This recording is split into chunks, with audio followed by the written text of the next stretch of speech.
Si je veux acheter par exemple une ferme à 100 000 euros, c'est un prix qu'on me propose régulièrement depuis 50 ans pour la même ferme, donc la volatilité de la ferme est vraiment très faible, puisqu'elle a toujours valu, en tout cas j'ai toujours pu l'acheter à 100 000 euros.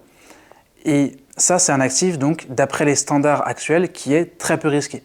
Mais si du jour au lendemain, la production de blé ou de lait chute et que, ou pour toute autre raison, le prix de la ferme passe à 10 000 euros, la volatilité a explosé et donc acheter la ferme devient en théorie beaucoup plus risqué à ce prix. Est-ce que c'est vraiment plus risqué d'acheter la ferme aujourd'hui à 10 000 euros que de l'acheter hier à 100 000 euros?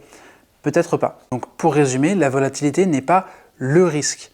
Elle devient un risque seulement si je suis contraint ou tenté de vendre rapidement. Et d'ailleurs, Warren Buffett, un des plus grands investisseurs de tous les temps, le résume assez bien en disant par exemple « Les actions sont peu sûres à court terme, mais sûres à long terme ».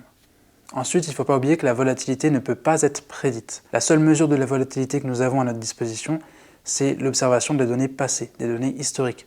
Et au même titre que les performances passées ne garantissent pas les performances futures, la volatilité historique ne garantit pas les volatilités futures.